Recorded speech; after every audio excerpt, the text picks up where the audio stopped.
None of the mandali, especially the Untouchables in my circle, should have anything to do with the Arangaon Mahars. And if anyone is found committing a breach of this order, Baba should immediately be informed. 2. The headmen of the village, Maruti Patel and others, should buy meat daily from Arangaon and throw it to the dogs in Meherabad. Money should be given to them for this purpose. For 1 minute each, this is number 3, orders from Baba. For 1 minute each day, everyone in Meherabad should pray to God to grant good sense and wisdom to the Arangaon Mahars. That's a nice prayer, isn't it? Grant good sense and wisdom. Right. Baba then compared, I think I'll say that prayer for Kenneth. God grant Kenneth good sense and wisdom. That's nice. I like that. That's great. Baba then... Do that one for Fred, too. He needs good sense and wisdom, too. I think he has a lot of good sense. Oh, no, I need it, too. Do you? Baba then compared the actions of Sadgurus and yogis and discussed on the theme, all are equal in the eyes of God. Had a yogi been in my place and the Arangaon villagers done what they have done, the yogi would certainly have killed 6 people with his occult powers. Oh, I can't say Baba. He would have struck terror in their hearts and made them desist from such vile actions. But a Sadguru never does so. His ways are of kindness and conciliation. He pities such people instead of being angry. He pities such people instead of being angry with them in any way. To us masters, all are equal. The villagers are on the same level with you. Baba related the following story to illustrate his point. A yogi residing near a village had many followers. People coming to him from long distances were amazed at his miraculous powers. His name spread far and wide, and many people would stay with him in hope of material gains. A river flowed by the village, and across it, in a tiny hut, lived a Sadguru. Because he would not perform miracles, very few would visit the master. He would win people's hearts with love. What happened? He just got a sliver in his nail. Oh, he needs help. You have tweezers? Yeah. Oh, good. He needs to get that sliver out. He would win people's hearts with love and direct them to tread the path of love. Over a period of time, the Sadguru's following increased, and the yogi felt jealous. He decided to defame the master in an attempt to turn people against him. That isn't it interesting? Here's a yogi who is jealous of someone else, of the Sadguru. So, I mean, you know, a yogi is probably more advanced than just an ordinary human being, but yet he's jealous of the... Yeah, wow. Because he would not... He felt jealous. He decided to defame the master in an attempt to turn people against him. One day he called a prostitute and told her, "Go and charm that old man living in the hut across the river. Make him drink and eat meat. Captivate him with your beauty and guile." The harlot, being his follower, readily agreed to do as commanded. In the evening, with liquor and mutton, she went to the Sadguru and said, "Lord, give me a chance to serve you. I wish to sing before you, to entertain you, and to feed you." The Sadguru knew everything, and it was his game to agree. He was sitting with his disciples. The woman made him drink wine and eat meat as she sang and danced for him. And the whole time the Sadguru smiled and laughed and pretended to be enjoying himself. The following day the woman told the yogi everything, and gathering his followers around him, the yogi in turn recapitulated what happened. The yogi said that it was not good to have such a false saint near them, as he would spoil the morality of the entire village. An angry mob formed, and all agreed that he should be forced out. Thereupon the yogi mounted his horse and with his followers began crossing the river. As they were crossing, his horse stopped in midstream and started to urinate. From the opposite bank of the river, the Sadgurus saw the yogi and called out, "Hey, what are you doing? Your horse is polluting the water of this river." The yogi laughed and replied, "You old fool, do you think the river's water will become impure by the horse's urine?" The master replied, "If a little urine cannot pollute a river, how can an ocean be polluted by a little wine and a piece of meat?" That's good. He showed that yogi, didn't he? At that moment, the yogi was awakened. He understood his mistake. How interesting. At that moment, the yogi was awakened. Yeah, he knew that. What was that story? I didn't understand. No, this yogi wanted to show up this master who was taking away some of his disciples. And this master was across the river. And so the yogi went to this prostitute and said, "I want you to go over to this other master. I want you to bring wine, meat, dance for him, get him worked up, get him excited, and then come tell me what happened. And then I'll tell all my followers not to go to him, that he drinks meat, drinks wine, eats meat, watches girls dance." Right. So the girl did this. She came back and told him that this master watched her dance, drank wine, ate meat. And he says, "Aha." And so he told all the people that were going to him, "This is false." So he wanted to come across to confront him, to tell him that, we know about you. So he's riding this horse across this river, and this horse starts urinating, peeing in the river. And this master sees it and yells, "Hey, you on that horse, you're polluting the river." And then this yogi laughs, "How can a little urine pollute this big river?"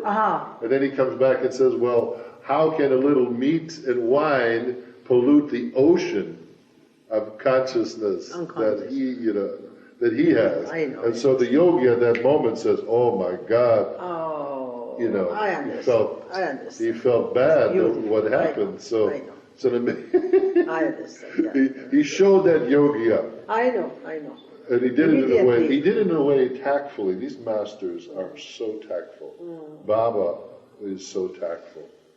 He would never, like many times, I don't know, Jeff's talk here about Hollywood on Saturday. Oh, it was on Saturday. Oh, they changed it. Oh, people weren't told. They didn't have the art show. They had the poem readings. They had the art. They had Jeff on Hollywood. Oh, it was so wonderful. It was so wonderful. It was supposed to be December. They moved it. They didn't do a phone tree on it. That's bad they didn't. They didn't. But anyway, the thing is, he was telling how Baba had problems with Meherabad Star. Right. Meherabad Star wanted to sleep in the same room with Baba when he was here in Hollywood. So Baba allowed it for 2 nights. But then he said, "Meherabad, you're of you're the meditative type of personality. Why don't you go to the dunes," which is that Yucca Dunes where that San Cohen near Pismo Beach ran like a spiritual retreat. At that time, in the 30s, a lot of people from various walks of life, a lot of showbiz people, went to Yucca Dunes out of Pismo Beach, up the coast, for this meditation retreat. So Baba sort of suggested that Meherabad do that because he basically wanted to get him out of his room. So Meherabad went up there thinking it was, Baba's giving me some kind of a directive. But it really was just to get Meherabad out of his hair and do it in a way without being coarse. Like instead of saying, "Get out of my room, I don't want you there." Because how many times we do that to others, We don't want something, we say, something, this has to change. Especially American people, the root, they say you know that. But us, Middle Eastern, no. You're not this root? Really? We don't do that. We're very slow, very shamefully, very shy. Oh, really? But American, European, especially German people, immediately.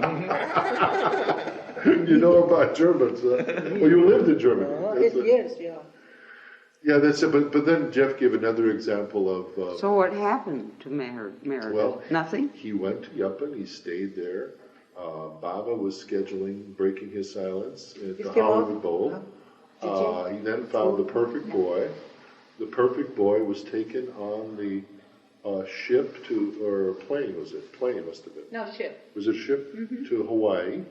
Halfway there, Baba says, this boy is not going to work out. So he told one of the mandali, as soon as they arrived in Honolulu, to put the boy back on another boat to send him back to America. So then Baba went to China, didn't he?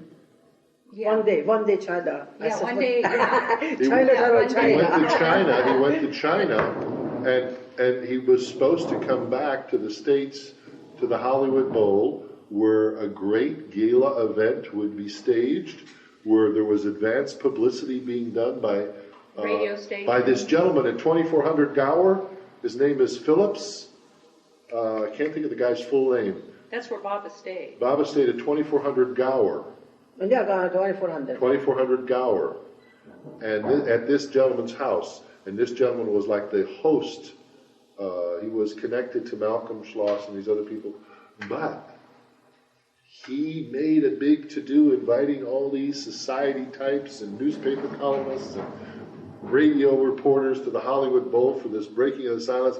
He arranged a national radio hookup on CBS for Meher Baba's breaking of his silence at the Hollywood Bowl. And so it was a gala event. And there was, Malcolm, I think, was up in San Francisco at the time. He made a talk at some kind of a spiritual center and invited as many as 50 or 100 people to book reservations to come down to Los Angeles for the event. And so Baba cables from China canceling the event of his, supposedly coming out to break his silence. Coming back to break his silence. He says it's postponed. He didn't say cancel. It's postponed till the next year, perhaps February of the following year. This, I think, was 1930. Was it October? I think it was October. 32. Yeah. And so, it was October. So what happens, this fella, his name is like a three names, John something Phillips, Gordon Phillips or something. Or Jones, is it? Jones. Mark Edmund Jones. Mark Edmund Jones. Yeah. An astrologer, a very prominent astrologer. Mark Edmund Jones. And he's the one that Tallulah Bankhead and everybody. Yes, he's the one that he brought Tallulah Bankhead to Baba and all these others to meet him. But anyway, listen to this. So he hears about this postponement. He is livid. What did he do? He sent back all he totally, he basically just, he severed anything to do with the Meher Baba contingent. In fact, I think they had, things somehow, I remember Jeff saying that trunks of stuff was just, shipped out of his house. His house was being used as like a guest center.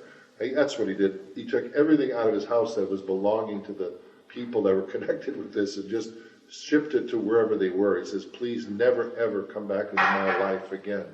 Do never, ever please contact me in this matter. I don't want to ever see any of you again in my whole life. And so he severed those ties. And then Malcolm Schloss had to go up in San Francisco. These people already paid and everything else. He told them the same thing. It's been canceled. And he said it was probably one of the hardest things for him to go through as far as his faith in who Meher Baba was at that time. Malcolm said this. Yeah, well, Malcolm and a few other mandali or disciples in America, because they were shaken. Oh, and that other one in England. And Meredith Starr went back to England, and then I think eventually he left Baba. No, what he said was, I want either Oh, yeah. God realization or 500 pounds. No, he wants both. He wants both. He wants God realization, and he wants 500 pounds from Baba to prove, to atone. Yeah, well, also to atone for basically, leading him on a wild goose chase to think that he's a god man. Because he was upset too, because he was sent to Yapan Dunes.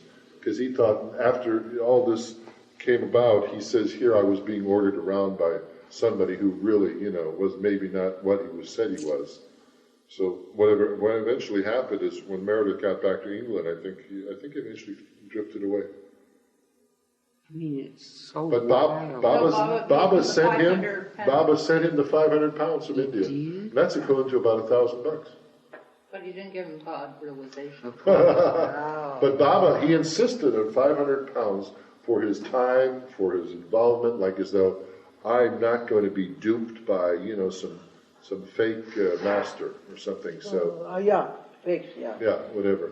And Meredith was the first contact with Baba from the West. Oh, and he turned down a lot of people to Baba. I know. All of Kitty and Yes, Margaret. yes. The whole... And that newsreel with one of those newsreels of either Paramount or something. Right. Or the other one, the Harmon on the Hudson.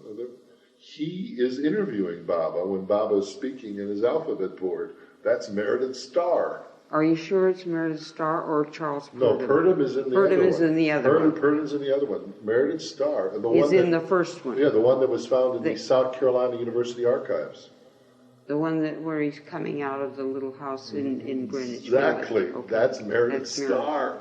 But I mean, isn't it amazing? And Malcolm really, he was all involved, and he went through it, but Malcolm stuck. See, Meredith Starr thought that he was the go-between Baba's silence and the Western press and those that wanted to know about him. He wanted all arrangements, all interviews, all questions directed through him. So that's why he insisted on sleeping in Baba's room.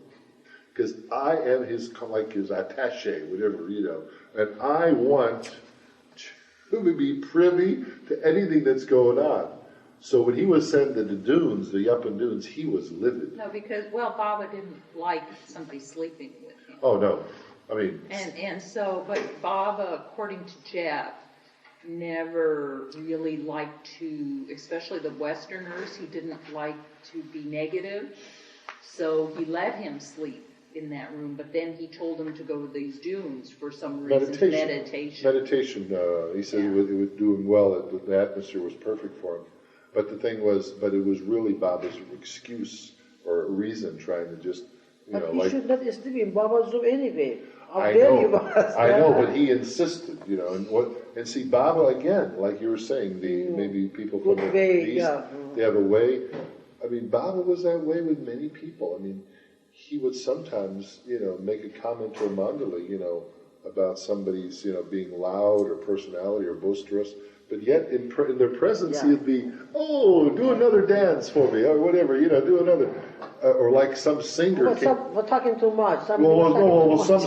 Some singer came in. The voice was really squealy, and Baba was, doing like this.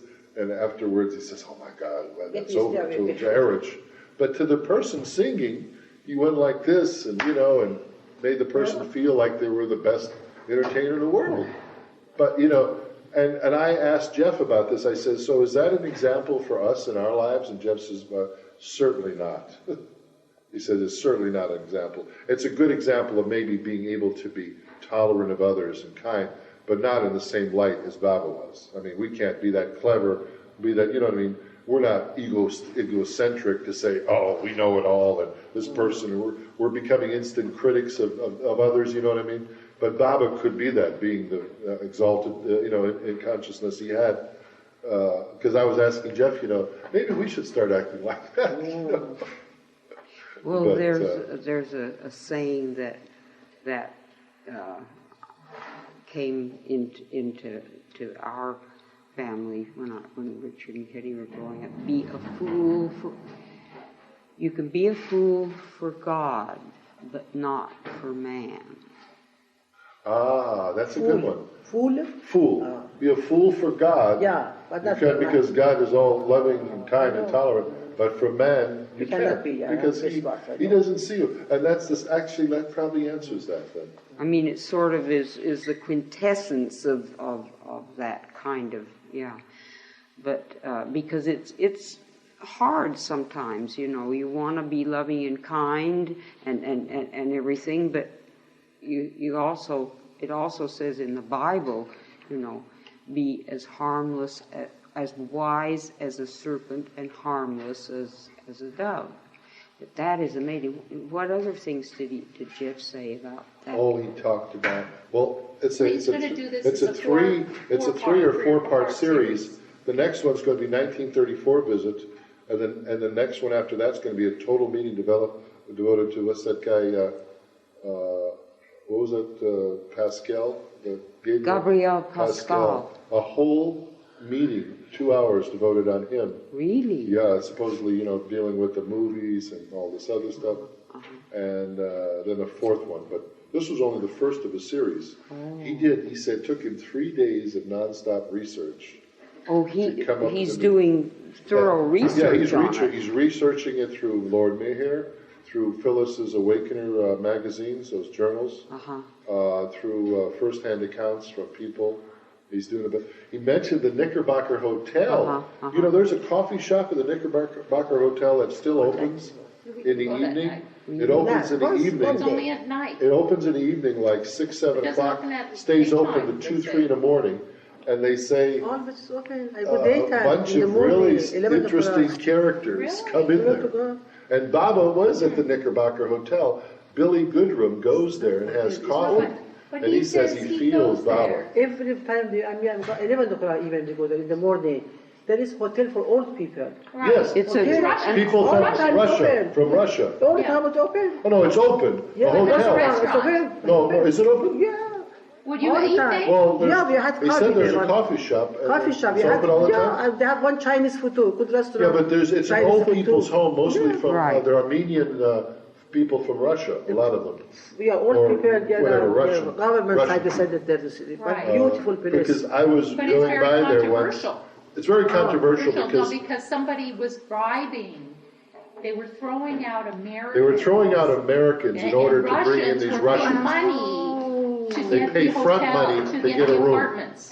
To get this. Oh, yeah, See, yeah, they yeah, wanted yeah, to move yeah. you amongst their own community, but they wanted to move out anybody who wasn't of their even that place nationality. was that. I heard that Yeah, news. yeah, that was Oh, the it's Knickerbocker. recently been in the news. But, this was about 6, 7 months ago. Oh. And they said that there's been somewhat, But no, a because the controversy about it. people who were thrown out Couldn't pay this front money. protested it because The these manager people was doing were that, I getting know, I bribes. know, The managers I know. were getting payola to Yeah. give it to these Russian, Armenian, or whatever they are. Yeah. Old people. Armenians. Yeah. Well, the thing It's all was, old people. there's I a know, lot of people are Yeah. living in 2, 3, 4 to A room. to whatever rooms or room. whatever they are, and they pay big money just to get here to the country. I don't know how the rooms are. Must be a nice And- I hotel. was there. It was- there. it You was- have to look at, well, yeah, see- to look at. see, there It was a was beautiful beautiful hotel. I See- don't know how. see, it's now. see, there's a big support system. $150 a month they pay only. How much? $150. They only Oh, pay that's 150 a why month. they wanted to get That's in why there. there's this big waiting list to get in there. And also, there's they support each other the best they can, but this 150 a month is Yeah. very nominal. My God, that's $3 a day or Yeah. $5 a day. Beautiful Let's move place. in there, Fred. Don't give it to Sell you. our house. 10 years ago, Gus put his name. Of course, Gus's money is high. Social security. Well, God He put his doesn't give name it. on that hotel? Yeah, but He 10 couldn't years get we it. are waiting no.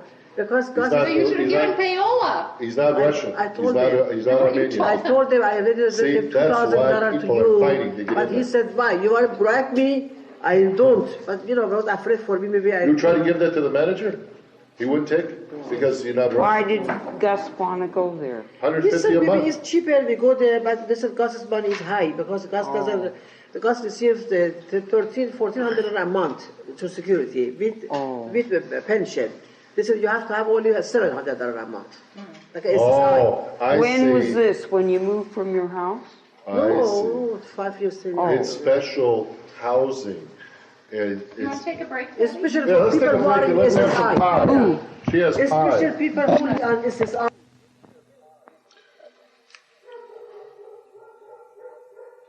I'll just continue where we left off. At that moment, the yogi was awakened. He understood his mistake and recognized the master to be perfect. He at once surrendered to him and dedicated himself to serving the master, and eventually all his followers did the same. Baba concluded emphatically, God is in everything, one and indivisible. All are equal in his sight. On September 25th, Baba went up the hill at 3 o'clock and returned at 7 in the evening. During the 4 hours, heavy rains poured down and the weather turned cold. Owing to the indifference of the men mandali to his instructions to wear warm clothes during the chilly weather, Baba issued a strict order that everyone should wear their warm coats all day and night. But later, when the mandali sought his pardon, the order was withdrawn. The Hindu Brahmins among the mandali had separate cooking arrangements, separate water facilities, and they prevented anyone else from touching their drinking water. On the morning of September 26, there was a decision among the other mandali to make one arrangement for everyone's drinking water and do away with distinctions. But the Brahmins were not ready to accept such a proposal. With the possibility of having only one water facility for all, the Brahmin students were prepared to return home. So Baba gathered all together and asked them to explain their points of view. A long argument followed, and a vote was taken whether to make the change or to let things stand as they were. The vote was a tie, 28 votes for and 28 votes against the change. Everyone then turned to Baba, and he cast the deciding vote in favor of the Orthodox Hindus to continue with separate arrangements.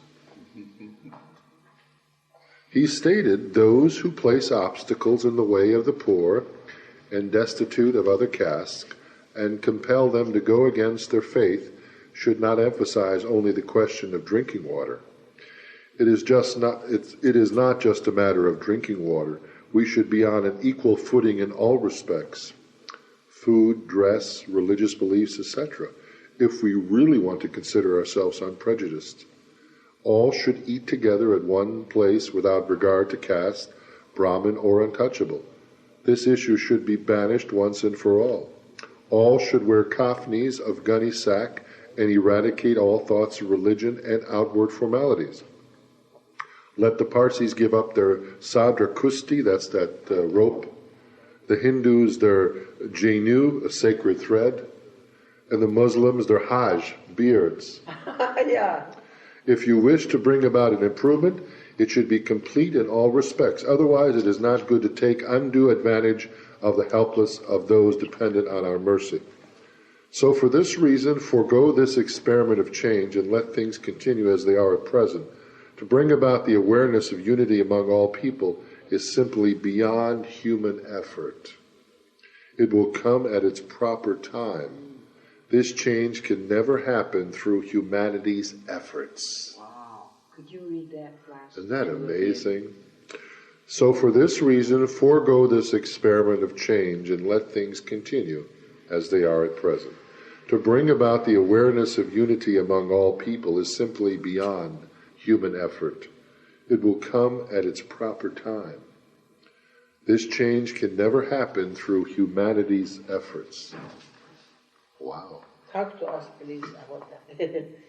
Meaning that you want religions to be accepting of each other, of their traditions and everything else, and to be one homogenized group into the whole? No.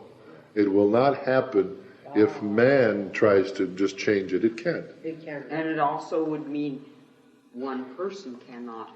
Exactly. So basically, you know what that means to me is, quoting again Shakespeare, life is a stage and we are the players. And that's basically what it is. In other words, everything in the world is a stage. The roles of a different caste, different paths, different religions, those are the roles that those souls play in that life. So by you trying to change it, you're changing the artistry of the play. The play is changed and rewritten by the director, the creator. He's changing it through time, as they call the yugas, the Kali Yuga, the Bronze Age, the Silver Age, the Golden Age. You see what I'm saying? Right. And he changes it, and we, the actors, say, oh, look there's love in the hearts of all souls. It's the Golden Age, which is probably, I don't know, 200,000-300,000 years from now. Oh, Baba said in 700, didn't he? I don't think so. Well, I'd be surprised. I think it's longer. Well, maybe. But they say, I mean, everybody says, according to, I'm just going back, I don't know what Baba said, but I'd like to research that, but in the Bhagavad Gita, it describes the age of Krishna as being, they were in an age that had hundreds of thousands of years to go. I think they called themselves either the Bronze or Kali Age, or the Iron Age. Krishna was in the Iron Age? According, I'm not sure, but he described the 4 ages: the iron, bronze, silver, and gold. And they were describing the yugas, as they call them, the yuga comprising of 200,000 to 300,000 years. 200 to 300. Yeah. How long is the Kali Yuga going to last? I don't know. According to him, this is Kali Yuga, right? Yes, that's what they call This it. what, today, tomorrow, or Kind of 100 years? low. Kind of low. Thousands of years, Thousands of probably. years. Low vibe. Low. But thousands of years in eternity, in time, is like nothing. I look back on 30 years of my life, and in a way, I'll tell you, I almost feel like it was another lifetime of mine. It's just going like this. Anyway, Baba's beautiful expression deepened the Hindu mandali's understanding, and the light of awareness of the oneness of God began to burn in their hearts. So by him siding with these Hindus, these Brahmins, he woke them up to their hearts. Later that day, Baba asked the mandali to solve the following riddle. What does a God-realized person have in common with each of these? A materialist, an animal, an atheist, a child, and an idiot. Now I asked him that question. No one could guess the answer, so Baba explained. There are 2 who do not care about religion. A materialist and a God-realized person. There are 2 who do not care about money. Completely opposite. An animal and a God-realized person. There are 2 who do not worship God. An atheist and a God-realized person. Because a God-realized person doesn't worship God, he is God. There are 2 who are free from lust. A child and a God-realized person. And there are 2 Everything is him, you know what I mean? and there are 2 who have no anger. An idiot and a God-realized person. Up high and up, down and high, you know what I mean? Exactly. So Everything, he's everything. kidnapping of children was also common in those days. On September 29th, a Hindu gentleman whose son had disappeared came to Baba and brought with him a painted handbill with his son's photograph and description. Though sincerely interested in finding the boy, he also wanted to test Baba. He asked, "Where is my son, and when will I find him?" Baba replied, "Your son will be found tomorrow, and for that you should start for Sholapur immediately." When he was about to leave, Baba called him back and rebuked him. "What do you take me for? If you take me as a saint, why is it necessary to ask questions? And if you take me as a fortune teller, why don't you pay me my fee?" That's a good one. The man admitted his wrong intention, and Baba directed him to take darshan of Arangaon Mahars at Kedagon, which was along the Sholapur road. Baba also suggested that he inquire at the Christian missionary school in Sholapur for his son, assuring him that he would soon locate the boy. Another person who had 4 sons once came to Baba with the same ill intent of testing him. He requested, "Please bless me with 1 child." A God-conscious master is all-knowing, but feigning ignorance of the man's 4 sons, Baba blessed him, remarking, "You will have 1 son." The man bowed to Baba, giving the appearance of being satisfied. Back in his village, however, he informed people Meher Baba was a charlatan, and he had described how he had fooled the Irani master. But within a few days, 3 of the man's sons died. He then realized the dire consequences of testing as Sadguru and bitterly repented. He had asked Baba's blessing for 1 child, and now only 1 remained alive. God, boy, you better be careful what you ask for. Right? Baba doesn't take revenge, but how come he took it? Huh? Baba doesn't take revenge, you know. He doesn't take revenge, No. but this man came with this request, lying to Baba. He told Baba he didn't have 4 sons. Oh, he was lying. Baba knew he had 4 Baba sons. He knew asked he had for 4 1 son. sons, and he says, "What? Baba doesn't even know I have 4 children." He went so back he went to his Baba, village and he said, I tricked. tricked Baba, asking for a son, and here I have 4 sons already. Oh, yeah. And then And sure 3 enough, sons died. 3 sons died mysteriously, and he was left with 1. That's too bad. No, you don't play with these heavy hitters. These perfect masters, God realized beings. I Wouldn't recommend it. I mean, what they consider our thoughts and our tribulations as being child's play compared to the level they're working on. Anyway. Hey, later that night, beneath the stars, Baba served an unusually delicious meal under the light of Petromax lanterns. The mandali began talking about food, and the conversation turned to the gluttony of the Brahmins of Benares. Baba reminisced about the time he had gone to Benares with Vipasni Maharaj in 1919.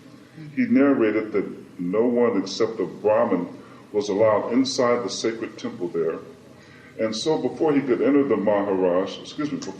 with Maharaj, he had to change his clothes to disguise himself and wore a dhati shirt like a Brahmin. Inside the temple, Maharaj commanded the gathering of Brahmins to bow to Merwan and declared, "Merwan is Jagat Narayan, the Lord of the universe. Touch his feet." And the Brahmins did as Maharaj instructed. In late September, a mongoose and a deer were brought to Meherabad, and Baba assigned Sailor the duty of looking after them.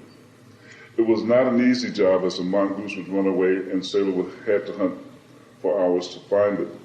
On September 30th, Baba humorously named the deer Dadak, palpitation, and the mongoose Dojara, shivery, because of the trouble and the emotional stress the animals caused Sailor. On the afternoon of October the 1st, 1926, a special meeting of the mandali was called, and for the first time Baba hinted at ending all the activities in Meherabad. His reasons may have been connected with his spiritual work, or he may have been giving the mandali a warning to be more conscientious towards their duties.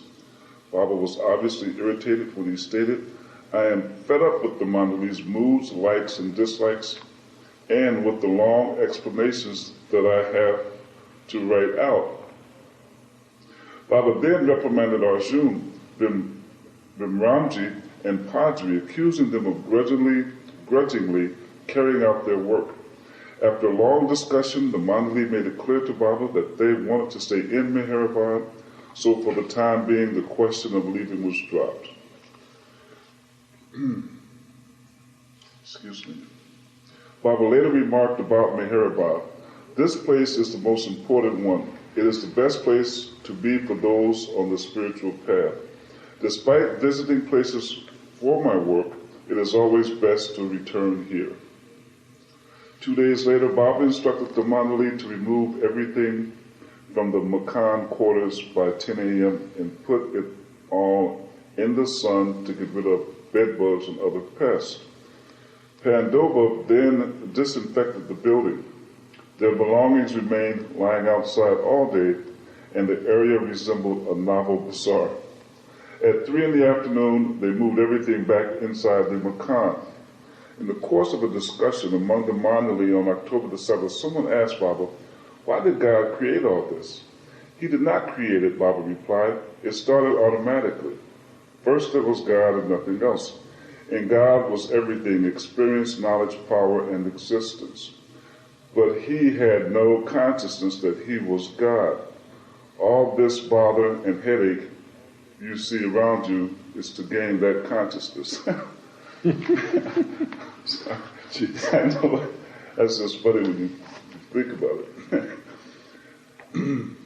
That evening from 9 to midnight, the men staged a skit entitled Selfish World. The actors were Rustam Padri, Pindu, Mohan, Syed, and it featured dances by Pindu and Sailor.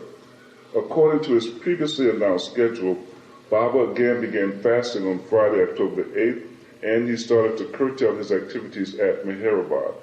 He settled off at one spot near the school building, taking nothing except water the whole day. The next day, Baba continued his fast, taking only 1 cup of milk and water in the evening. Mondays, Tuesdays, and Fridays were fixed for the mandali to play cricket, and Saturdays and Sundays were reserved for the boys to play. Baba now kept himself aloft from all these events and continued to remain near the school. That day he was upset at finding the notice board and timetable in a messy condition, and he directed Chanji to oversee the teachers, pupils, and school activities on his behalf. Excuse me. Baba was in a severe mood on the following morning, October 10th, because he had again instructed the mandali to put their mattresses in the sun to rid them of bedbugs. But several had been lax in carrying out his instructions, so he described to punish them. Using a cane, he beat Bimranji and those men who had failed to do what he had ordered. Afterward, those who received the cane and complained that they had been punished unjustly, since Bimranji had failed to convey Baba's instructions to them. So Baba convened a meeting at 11 that morning and issued the following statement. After this incident, the activities in Meherabad will go on in the following manner. If any of the mandali are found to be at the slightest fault, either in obeying me or carrying out their duties, besides giving them 10 strokes, I will also strike myself 10 times. Naturally, you would not like this. So keeping in mind the necessity of obeying my every order completely, you should consider these 4 proposals. Excuse me. Either continue the Meherabad activities by faithfully follow my behest without any pretext or excuses, or put a stop to the activities once and for all. Yeah, why don't you just finish up to there? In case you do not agree to the above, would you agree to be with me for the next 4 months, and would you do the work as willingly as during the hard labor period of Gama Yoga? Remember, you would be made to pass through very bitter experiences, and you would not get nothing from me except food and clothes. Or, as an alternative, would you prefer to go back to your homes and find some employment? In that case, I might proceed to different foreign countries with a selected few. Or would you accompany me on a journey by maintaining yourselves on baked food?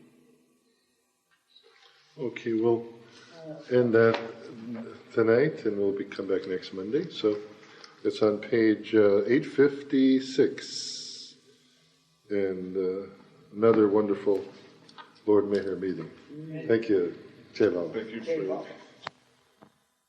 Kennedy, are you coming? We start. Yes, This is the Lord Mayor meeting, and today's date is December 1st, 1997, and we're at the Avatar Mayor Baba Center, Southern California, and we're reading from Lord Mayor Volume 3.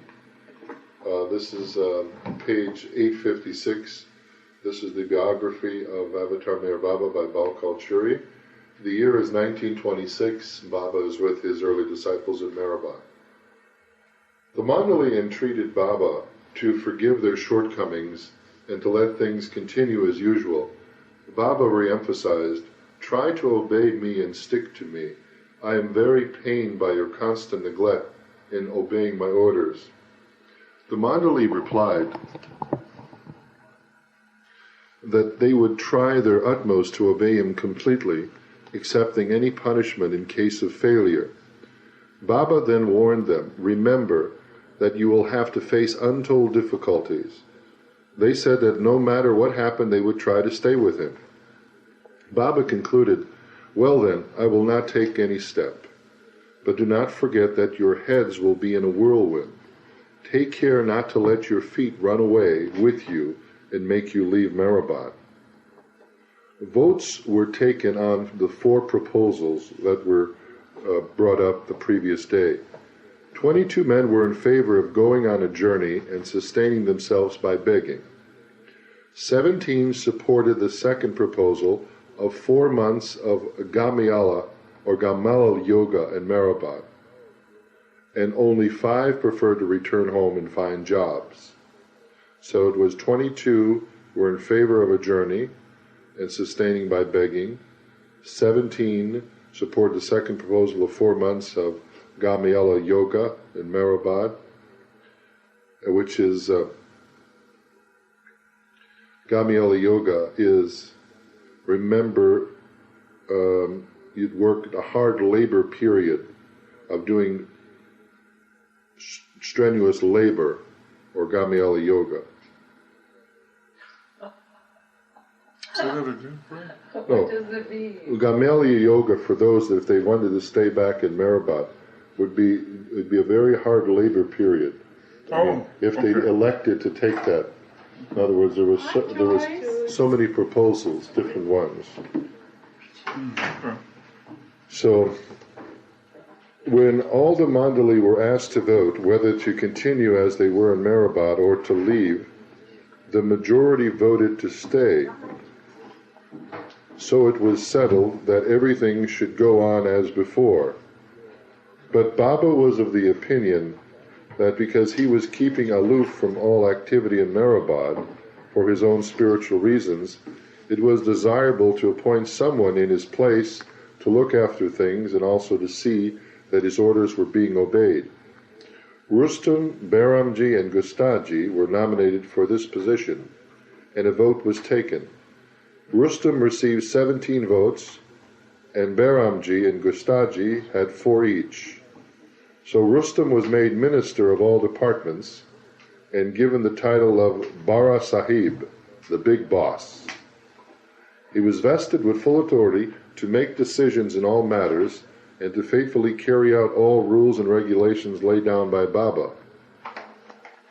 Despite the decisions agreed upon, a second meeting was held at 2 o'clock that afternoon, in which all were asked if they would prefer to travel either to Shiraz in Persia Oh no! or Or Rangoon in Burma.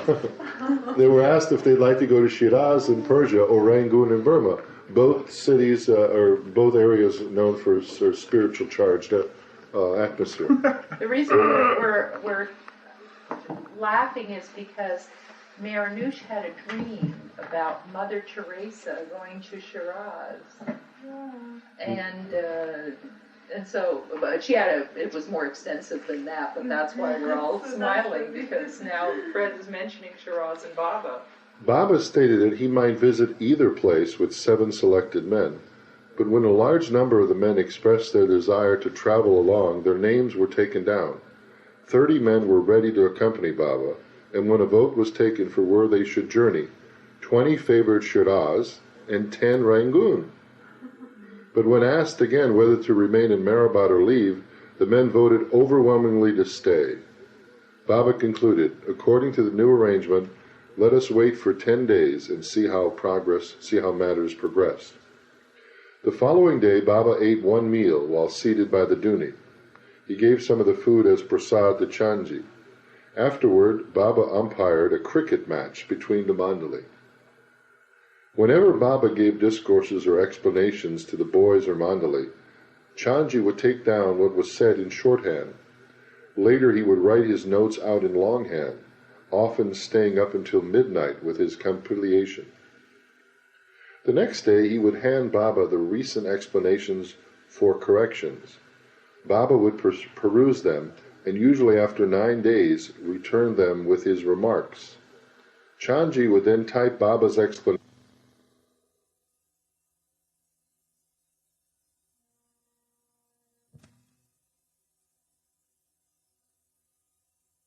efforts, the record of Meher Baba's activities is bountiful. From Bauji, prose. The man who once despaired from a broken heart, his life was spared from the darkness of the mind. He saw the light of knowledge that emanated from every breath and glance of the Silent One. His efforts have preserved for posterity the spirit of the Beloved's divine game. He is talking about Chanji. Chanji, who was ready to take his life, then became one of Baba's close disciples and became one of the people who documented a lot of this information. Right. I was going to ask you that. Because the interesting part about that is that picks up details that's left out in the God-Man. Yes, definitely. Up to this time, Meher Baba would write his book, that's the secret book, during the day at the box cabin inside Sai Dabur, and at night he would continue writing in the table cabin. But on October 12th, he again retired to the water reservoir on the hill for what is now known as Upper Meherabad, for what he indicated would be a period of 100 days of special work. The mandali and students took him there in a procession at 8:30 that evening. Bhajans were sung, and afterward tea was served. Concerning the problem of water shortage in Meherabad, Baba observed, "See the paradox and irony here? When outsiders come for my darshan, their desires are fulfilled by my blessings. They find enough water in their wells by seeking my grace. But at Meherabad, all 3 wells are short of water." Baba then cited the tale of the Muslim perfect master Khawaja Sahib Christie of Ajmer, who sat under a tree for many years. He concluded, that particular tree not only stopped bearing fruit for Khawaja Christie, but after some time it withered and died. During 1926, the scarcity of water was a great problem in Meherabad due to the increasing number of people staying there. Does that sound familiar? In October, Rustam asked for and received Baba's permission to dig another well near the railway line. He brought in experts and water diviners to do the work, but they dug deeper than usual and no water was found. One day a farmer from a nearby village came to Meherabad looking very dejected as he approached the master. When Baba asked the reason, the villager said, "I am a very poor man. I own a small piece of land, but cannot farm it due to lack of water. I borrowed money to drill a well, but no water was found, and now I am in desperate straits." "What do you want?" Baba asked. "You are someone great. I have come to beg water of you. If I find water, my problem will be solved. I have full faith you will grant me this boon." "How deep did you go?" 40 feet. "Don't stop digging. Go 5 feet more. God is great. He will help you." The villager left satisfied with Baba's advice. Baba then remarked to the mandali in a strange tone, "Today I committed a very serious mistake. I don't know how I did it. I asked that man to go 5 feet more, and if he doesn't find water, what will happen? He will lose his faith in me and God. I am God, but here you are digging, and no water is found in my well. How will he then get water? I made a very serious mistake today." The mandali were taken aback by Baba's self-accusation. After a week, the same man, along with other villagers, showed up with all the paraphernalia for performing Baba's arti and puja. The man looked very elated. When Baba asked why he was so happy, he replied, "Water has been found in my well by your grace." He performed arti and garland Baba. Afterward, Baba distributed prasad to all the villagers, and they left singing his praises.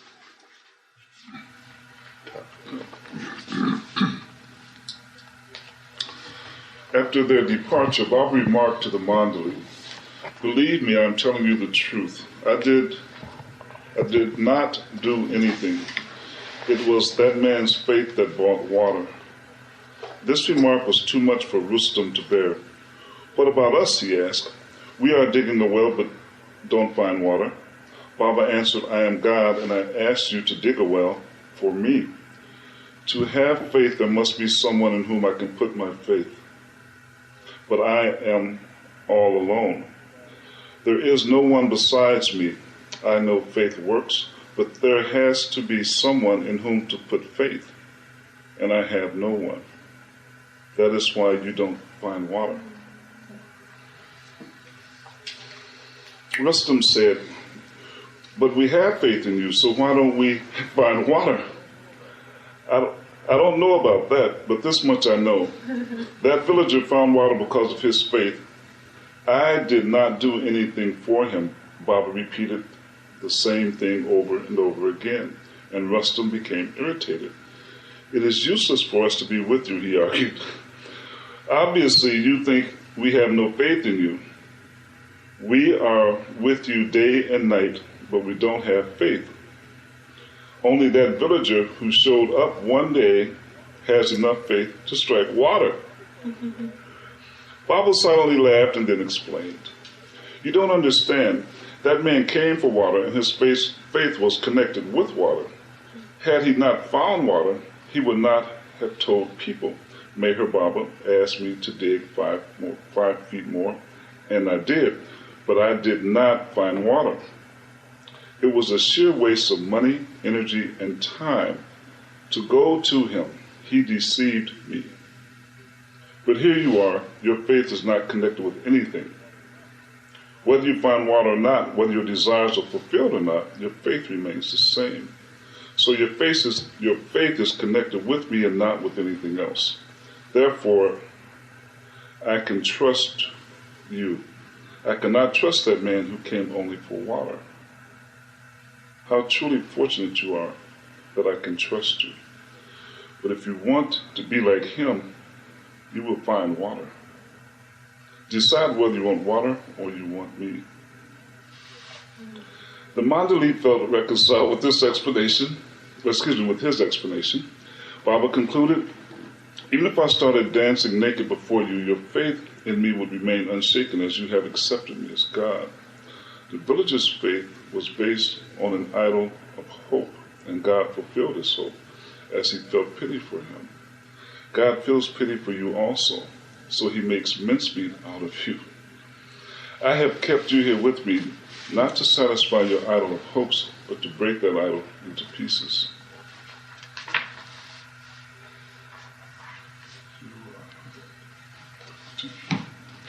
All right, Baba's new schedule, since retiring up the hill, was to come down to Lower Meherabad every afternoon and sit by the Duni, where he could survey the activities going on. It was noticed that while walking up and down the hill, Baba would halt 2 or 3 times along the way and act in a distinct manner, sometimes staring at the ground, at times tracing patterns in the dirt, or simply stopping and looking at something which was invisible to the eye, that was far, far away. He was the Kutab, the pivot of the universe. The whole world was revolving around him. Everything was moving in a certain motion within him. Every outer act was a reflection of his inner working. On October 14th, Baba urged Rustum to supervise the activity of Meherabad closely and treat every departure in a fair manner. Okay. On October 14th, Baba urged Rustum to supervise the activity of Meherabad closely and treat every department in a fair manner. Baba cited the current irregularity. Some of the students were quarreling among themselves, for there was no one appointed to control them. Later that day, Baba warned the mandali, such leniency should not be tolerated. If I find any mismanagement hereafter, I will not wait for another meeting before putting an end to all activities in Meherabad. If you are tired or fed up, then say so, and I will close down the hospital, school, dharmashala, everything. This is the last time I am warning you. The 16th of October was the Hindu festival Dasara. The students were given a holiday and played field hockey. Baba was bathed in the afternoon, puja was performed, and his arti was sung in Sai Darbar. Baba then went to the garden near his japti. Gathering flowers, he returned to Saidabar and made 2 garlands. He placed one garland on the photograph of Upazi Maharaj and the other one of Hazrat Babashan, when the other one owned one of Hazrat Babashan. He then took both photographs and put them on his divan sofa, which had been specially decorated for him. He instructed the divan be placed in his palanquin and taken in a procession in the evening. A game of cricket was played by the mandali later on, with brothers Zal and Rustam as the captains of the 2 teams. Baba played on both sides. In the evening, a long procession danced its way up Meherabad hill amidst music and singing. On the hill, puja was performed and Baba's arti was sung again. The mandali then shouldered Baba in turns and carried him down to Saidarbar. Baba retired up the hill for the night at 9:30. A meeting of the circle committee was held, and it was described that Naval Talari become Rustam's assistant superintendent. The avatar takes on the responsibility of being in charge of planning out the destiny of the world, and with that responsibility comes universal suffering, which he must bear while he works on a universal scale for all beings. At times, this suffering would afflict Meher Baba's physical body with spasms. During October of 1926, Adi Rani would go at night to the west room of the water tank, where Baba would have him massage his legs. Once when he was there, he witnessed Baba silently weeping tears. Adi kept quiet as Baba wept and did not ask the reason. On another night, when Adi was on duty, Baba gestured to him to stop pressing his legs. Baba was suddenly overcome with pain. He was unable to sit or stand and lay sprawled on the stone floor of the room, writhing in intense agony. Sweat broke out on his forehead. Then his hands and feet turned cold. This went on for 20 minutes, and the sight was almost unbearable for Adi to behold. And Adi did not know what to do to console him. He wiped Baba's forehead, and after a while Baba rested his head on Adi's lap and lay still. Later Baba remarked, "Today you have had evidence of what my universal suffering means." Okay. It's the top of the page there.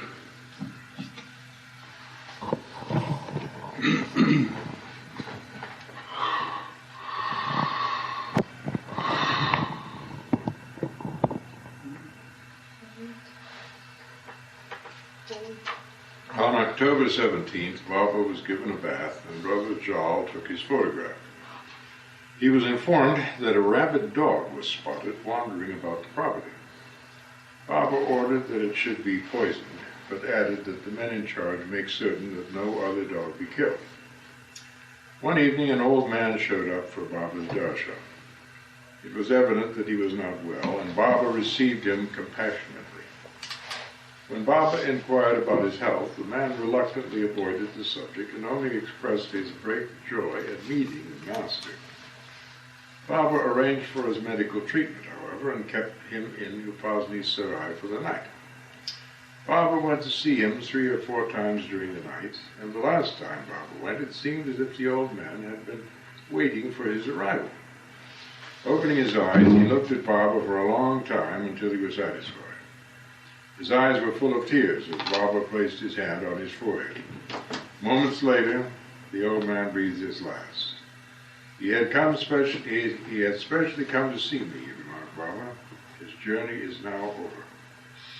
The next morning, Baba covered the body with his own sheet, and the last rites were performed in his presence at Meherabad. Baba helped lower the body into its grave, threw earth on it, and then scattered flowers over it. On October 18th, at 5 in the afternoon, Baba went with 14 of the mandali to Bringar, a suburb 2 miles outside of Arangaon, to give darshan. A large, boisterous crowd had gathered, and Nath Madhav performed puja. The gathering was so large that there was a sudden rush for darshan, and the crowd became unmanageable despite the mandali's effort to maintain order. Excitement and confusion broke out. And in the disorder, Chandji and Arjun were lost in the crowd. Baba wanted to stay, but he was asked by the police authorities to leave. A group of unkempt drunkards had shown up for the darshan. One in particular was seen standing at a distance, and for almost 20 minutes the inebriated fellow stood saluting Baba in military fashion. In response, Baba smiled at him, often looking in his direction during the program. Thus, the master gave him a little taste of the beloved's wine, the rarest intoxicant. Back at Meherabad, Baba commented, these alcoholics are like the lower classes in some ways. Far from being haughty, they do not put on false airs like other worldly people. The depressed classes, whatever their faults, are humble and loving, the two most important qualities for the spiritual life. The following day at 3 o'clock, Baba rang the bell to summon the mandali and stated, "Today each of you should ask me for something, and I will do what the majority desires." All were given pieces of paper on which to write their requests. They were then read out before Baba.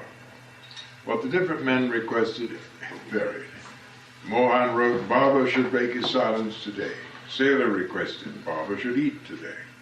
Baramji beseeched, "Baba should forgive the mandali for all acts of commission and omission." Chandji said, "Baba should give a discourse." Ramju wished, "Baba should give each a cup of tea. Let us chew pan and smoke cigarettes." Ghani wrote, "Baba should give us milk, tea, and a lavish meal immediately." Besides these requests, some men asked for money and others for employment, but the majority was simply in favor of something good to eat for a change. Baba wrote on his slate, "This is the last day of my taking food. As from tomorrow, October 20th, I will go on a fast for 100 days. And as the majority wishes for food and wants me to join them, I will consent on one condition, that you prepare the different dishes yourselves and have the food ready by 8 o'clock tonight." Besides the experienced cooks, like Syed Sahab, Masaji, and Bomanji, other members of the mandali formed groups to prepare the different dishes Baba wished. It took 6 hours to cook the food, but when everything was ready, it was indeed a feast. The mandali were divided into the following groups. Syed Sahab and company cooked rice, curry, and chutney. Bomanji and his helpers prepared pulao and Bhagwan stew, God's mess. Mohan and his group baked chapatis. Masaji's group cooked spinach with sweet and sour vegetables, while Shahan's group fried bahiyas. Ramju and Ghani fried chilies, but in the hurry they were burnt and had to be thrown out. After the chanting of shlokas, Sanskrit poetry, and the singing of bhajans, Baba served the food in Sai Darbar, and all happily partook of the meal. Baba also ate with them, and later, between 9:30 and 10:30 p.m., the mandali played Atyapatya. Coffee was prepared by Pesu and served to everyone. Baba retired at 11:30 to Meherabad Hill. On occasion, the mandali were allowed to eat rich food at Meherabad. Sometimes give them a change. Baba would come in the mornings and announce, "Today we will have a cooking contest between Masaji and Chaudhary." Each would work laboriously to outdo the other in preparing tasty vegetarian food. At lunch, the mandali would serve as the panel of judges, and Baba would dish out the food and ask whose food was more tasty. And the food was so delicious, the mandali would reply, "Well, it's hard to say. We will have to have a second helping, please."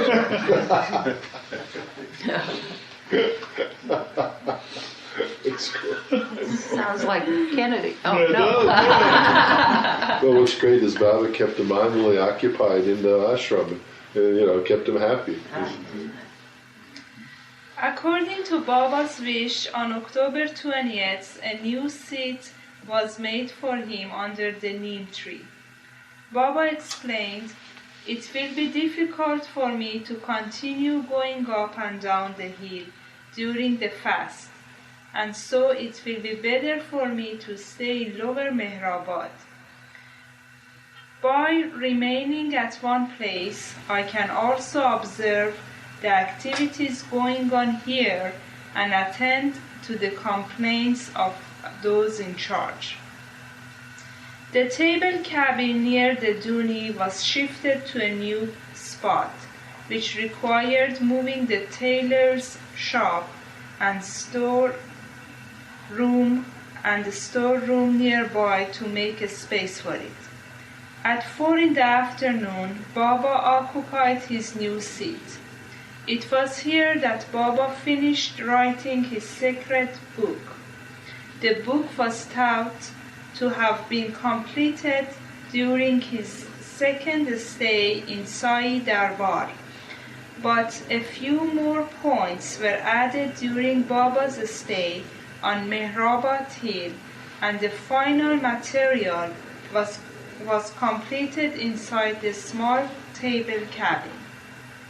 During that day, Masiji criticized Bahramji's indifferent attitude before Baba. Baba sent for Bahramji and reprimanded him sharply. "You don't take interest in your work now because you were not appointed the superintendent." Bahramji kept quiet while Baba called Rostam directly. "It is better you resign your position of superintendent and become assistant superintendent under Bahramji." Rostam consented. Later, when all were about to go to bed, a quarrel erupted between Masiji and Rostam. Rostam blamed Masiji for continually reporting trivial matters to Baba. It was such a loud and bitter argument that Baba heard the commotion. He came and broke it up by threatening to close down the whole of Meherabad. 2 days earlier, it was posted on the notice board that no one should salute or make obeisance to Baba without permission. Baba was in an irritable mood on the morning of October 21st. Despite his repeated warnings, the mandali continued to disregard his orders not to fold their hands to him in obeisance and not to speak with him directly.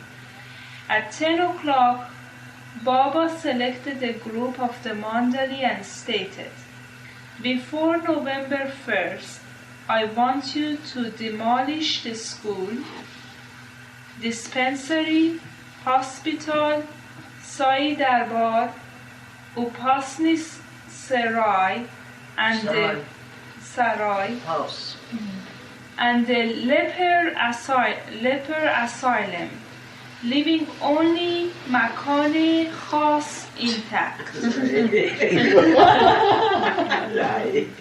That's Iranian word. A special place. Leave it a special place. Leave it for me, that a special place. All of them ruin it.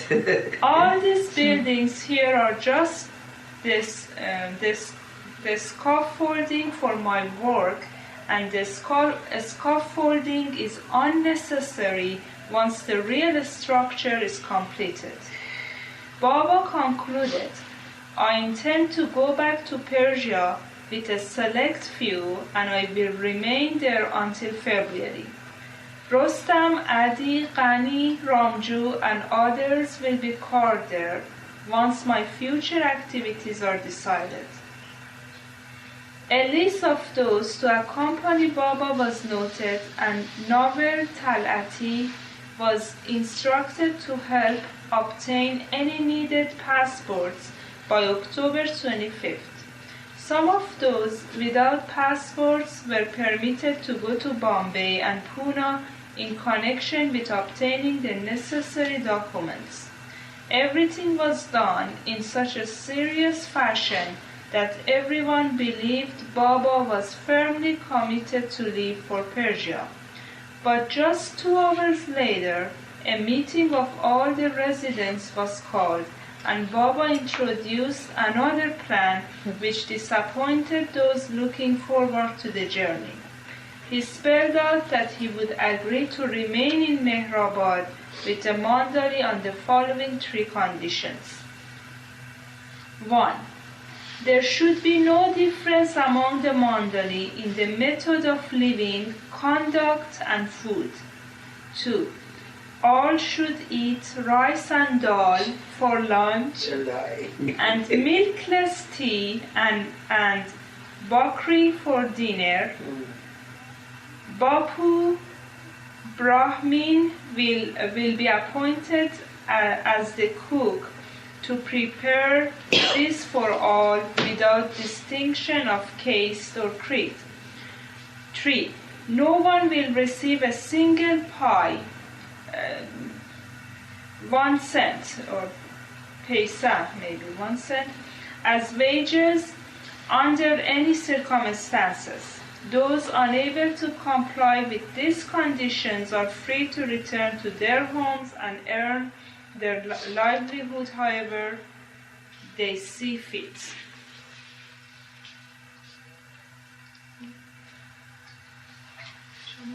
Joyce?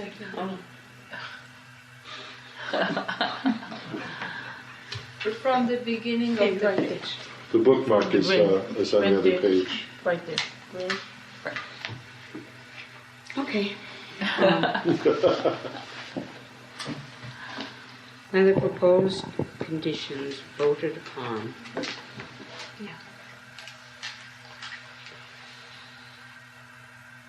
Most of the Mongoli chose to stay at Meherabad under Baba's conditions. And a list of men was noted. Another list of those who were ready to leave was also prepared. This pertained to the teachers who had been receiving stages. May I have your glasses, Kenneth? It doesn't work with the pinholes. I was having a hard time saying that too. Maybe it's time for you to break out mine, huh? Excuse me. I don't like to admit that. No. Like Jen did. Proper arrangements were made for the students and those in the hospital and leper asylum. No one had any cause for complaint. 25 children were willing to stay with Baba in Meherabad.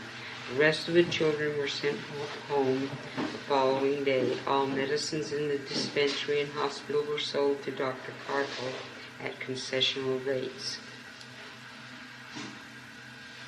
The Dharamshala and hospital were vacated by the evening of the next day. On October 22nd, however, those few patients who had venereal diseases stayed on, and there's an asterisk, which means a footnote. Yes, in the back. You want me to go to that? If you can, yes. Stayed on. You could just leave the marker there and turn to the back page. Oh, you better watch those glasses. Okay. Now let's see, I look on page 866. Okay.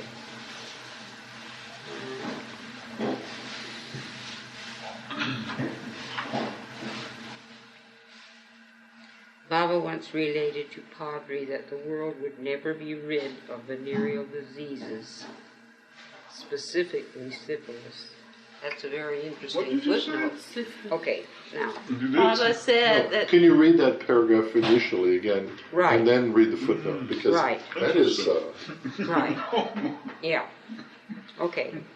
The Dharamshala and hospital were vacated by the evening of the next day, October 22nd. However, those few patients who had venereal diseases stayed on.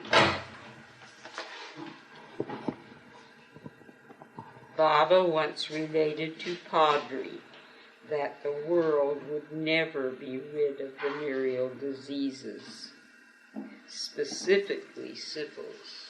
Wow. So it's a scourge that will be around. You think venereal disease is AIDS too? Of You course think? it is. Is that a venereal disease? Oh, sure. I mean, I never thought of AIDS as being Well, a venereal I didn't disease. either. Venereal Yeah. diseases are diseases contracted Like through sex.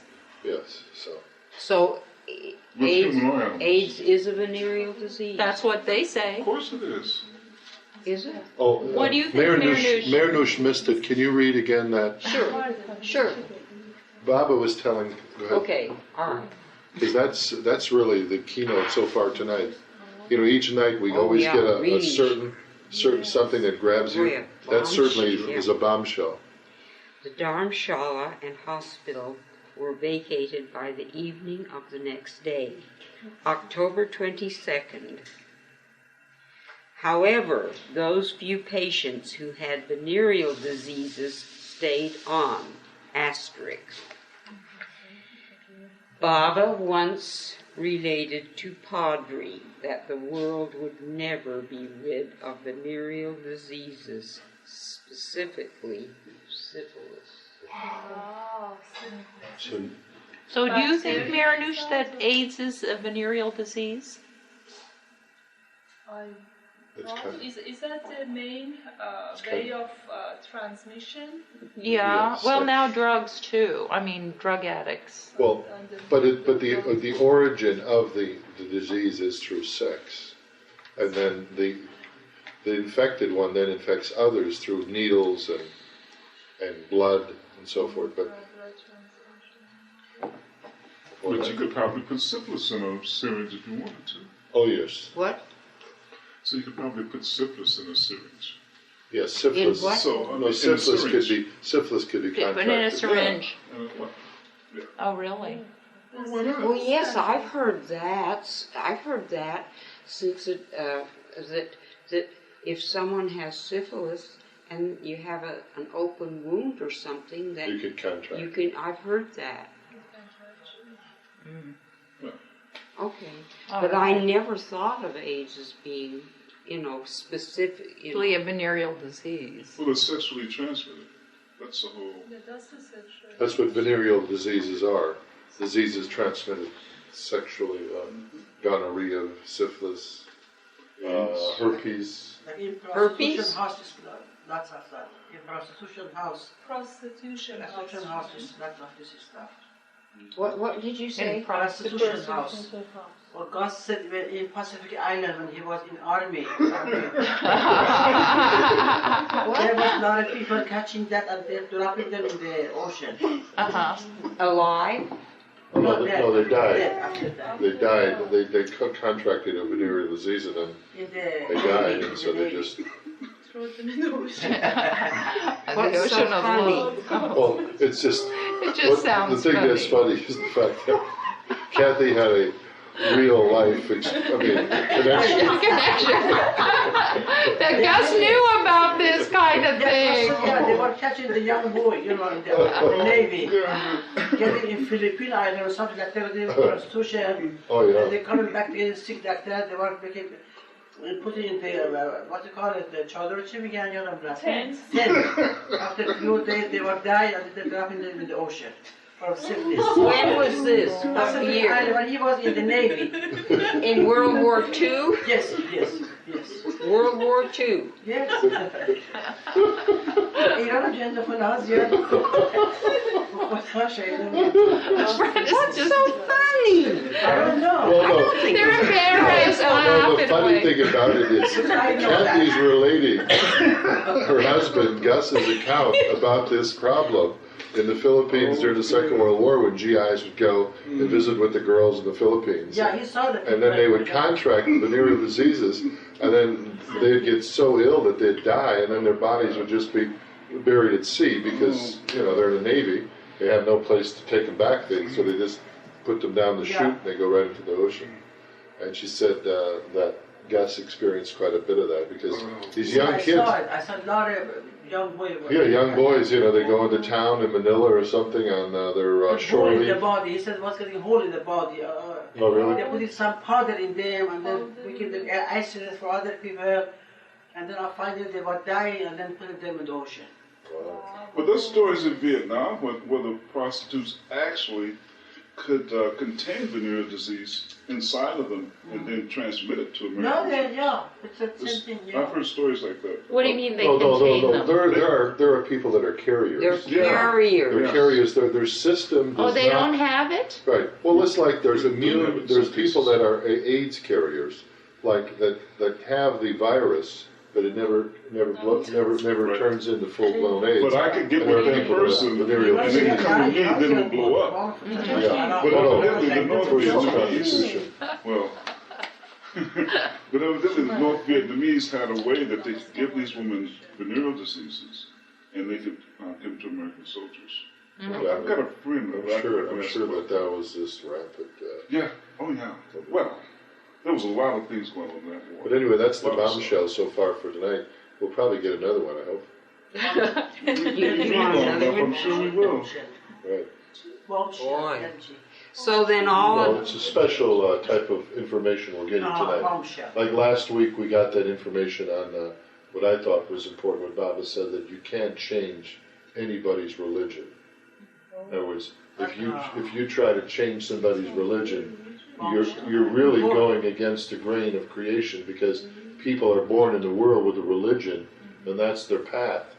So don't try to change it. Just love them. Love them like their race. It could be, yellow race, white race, black race, red race. You can't change their races. You can't change their religion. Right.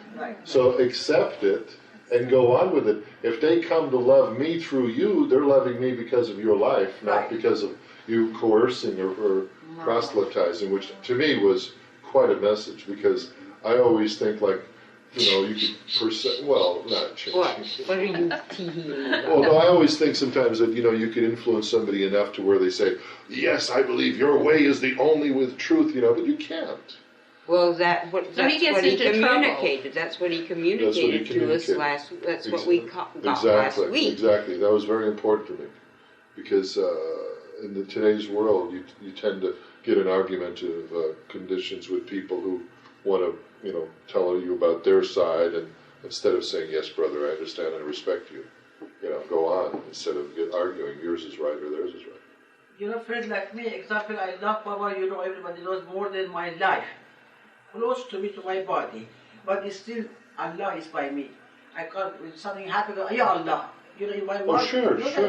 Oh, sure. That's your. Allah is close to that's your roots. Your roots. Allah is close to Baba. Baba is close to Allah. To me, it's like that. Like a true God. I have one living God, one. They mean one in the heaven. Exactly. Well, Elizabeth Patterson, who was the director of the Meherabad Spiritual Center, Myrtle Beach, was probably one of the most active people in their local Christian community. I think it was Presbyterian Church. She was one of the active members who was organizing various things within the church while she was one of Baba's close, you could say, mandali. She ran the Meherabad Spiritual Center, went to India. You see, so Baba never told her to change. See, inside we cannot, like everything. Example, I'm Iranian. I'm American now, but I am not American. I am Iranian still. My book, I am Iranian, but Baba's love is in everything to me. But it's still, when something happens, Ya Allah, unconsciously. It reminds me of when I turned 30 years old. I have a brother who's 5 years older than I am. So as a kid, I used to always think of these difficult questions to ask him. So when I turned 30, I flew into Michigan and said, hey man, come pick me up, blah, blah, blah. Says, by the way, what happens as you turn 30 years old? I said, what's the secret of getting older? He thought for a minute, he goes, well, you become more of what you already are. So I thought that was kind of, you did it. That was a sensible answer. And I say honest, I am Muslim, Baba lover Muslim. Right, exactly. If you were to She just Baba become lover more Muslim, I have to explain that. I am Muslim and Baba lover Muslim. So I never asked him any more questions after that, you know. Well, what if you're born into a religion, you know, your heritage, the religion of your family heritage? Which is like me, I was born into the black church. My grandmother was a preacher in the black church in the South. But what if you're born into a religion and you change it yourself? Well, that's a good That's thing. basically what happened to me. Then you're doing it with your Voluntarily. own, with your own. You change your cage to other cage. Change your Cage to another cage.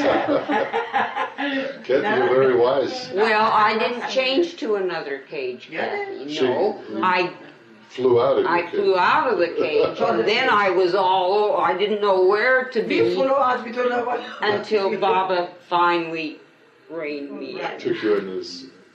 Yeah, that's good.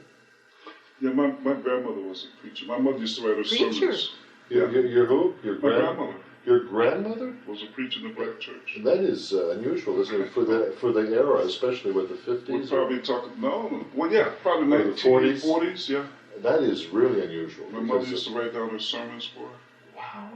My aunt, who's my mother's younger sister, still lives. She still preaches. She has we got a family church in Pasadena, if anybody gets into that. What church is that? Religion, you know? Really? Well, they get down. Your church in Pasadena? Oh, we should all go. We should all go sometime. Kennedy, will you take us?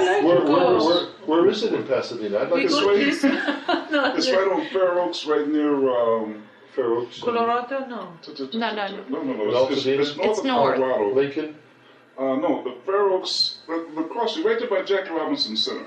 You know anything about Pasadena? Oh, I know the Jackie Robinson. It's right there. Yes, close to the Washington, right? Right. All right, the big south ones. of Yeah. Yes. Exactly. Is that next to It's the... about, that's actually one long block south of Washington. Yeah. Oh, I'd like to go. I'd like to go to one. And the minister, he's been a minister for many years. I just find the singing. You know? Yes, I love singing. Well, they get busy.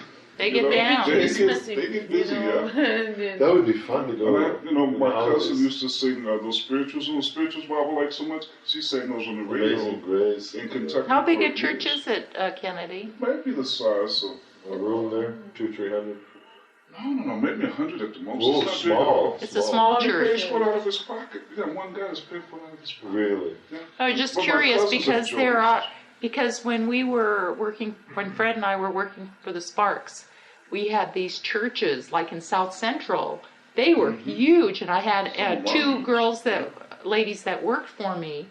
One of them kept inviting us to her church, but it was a very big church, she said.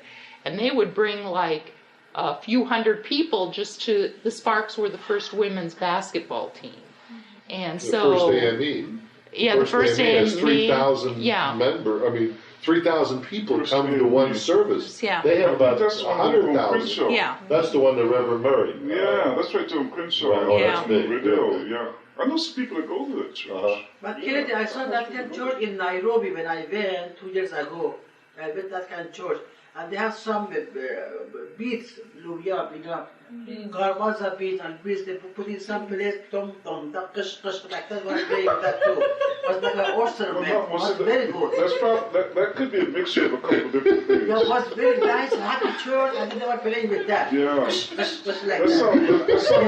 that. sounds like a Creole thing. That's not. Oh, okay. What are you doing in Nairobi? I went to a safari. Yeah, 7 days. Isn't that a Muslim nation? It's the Muslim, not the different Muslim, not Shia, different Ismaili they call it. They believe 6 Imam only. In Nairobi they have a lot of Muslim, but they have 12 Imam, they have 6 Imam. They have what? They believe that there's 6 Imam we call it. After 6 Muhammad, preachers, 6 sons. After that, Rasulullah, but 6 children after Rasulullah. Rasulullah, son. We believe 12, they believe 6. You know, Aga Khan Mahallati, Aga Khan Mahallati, Begum Aga Khan. Aga Khan was the biggest religion type, religion head. Right. A large part of the continent of Africa is Muslim. People don't realize that. Oh, yeah. No, Muslims are the big. Isn't Muslim the largest biggest number in the world. religious religion? Muslims the largest. No. Muslim is first. That's what they say. No, I think Muslim. I read someplace. After Christian. Christian is Chinese is big. We have to look it up. Yeah, whatever the Chinese believe, I don't think so. I think Muslims is bigger. Pagan. I think there are more Muslims. Oh, Confucius, yeah. Well, we should look under religion and find out. Confucius wasn't a master. Buddha, Confucius didn't found a religion. I think he did. I think there's a religion that's following Confucius's teachings, but I don't know. From syphilis to Confucius. Yeah. Oh yeah, let's see what else we have for tonight. That's Why a don't we good go jump, to isn't this it? sort of Did everybody get that thoroughly Yes. embedded in Right. their Yes. Syphilis consciousness? will always be around. yes. Okay. More important than that, the thought process will always be around. What? The thought Yeah. process that causes syphilis, Right. that will always be around. That's what he's really saying. You think so? I know, so that's what he said. I think the That's what I said. I don't think But if he's... you don't think that way, you can't contract the disease. Well, now you're getting a little Yeah, if I don't intellectually if I don't act it out, it convoluted. can't happen, Joyce. I gotta act it out. Yeah, now you're It's not gonna come getting to me. intellectually Well, convoluted. With syphilis, any kind of contact, then you are That's what I mean. syphilis. Where was I? Yeah, after the So I gotta Okay. act it out. I gotta go. Boy, that was a That's why they say you hot have to property, choose wasn't your it? friends and your enemies. So all this business of trying to find a cure for AIDS is not going to be realized. Well, Well, maybe it will, but maybe there'll be another disease. You know, there's always the next disease. AIDS after syphilis is AIDS. No, but we're saying, Joyce is saying, maybe AIDS will never be Cured. I mean, they're making such a big ado about a cure, you know, for and AIDS. then you hear so many conspiracy issues about it. Like it was hatched to eliminate the black race from the earth. That's my favorite one. But anyway, yeah, let's see if we find another gem here today. All right. Onward. The students from Nasik and Pune were taken to their homes by Harinath and Sailor. Rustam, who was particularly disturbed by the new announcement, questioned Baba, "What is to become of those who came here for you in all sincerity, whose hopes were raised by you? What of those to whom you promised salvation if they stayed here with you until you spoke?" Baba wrote out this long reply. All the children received the benefits of education and more particularly a spiritual push, which they would never have received elsewhere in the world. Even admitting that they all came here hearing my name, does it mean I am bound to teach them and keep them with me for an indefinite period? I may keep them with me and under my guidance as long as I deem desirable. Do you mean to say that I should leave all else, my other external as well as internal duties, for their sake? Do my workings depend upon longer or shorter periods of their stay with me? If I can read and direct the minds of all, when and where I like, can I not do things for them from a distance as I do when they are near me? They have stayed, studied, and practiced things and rules here, which are sure to do them tremendous good in the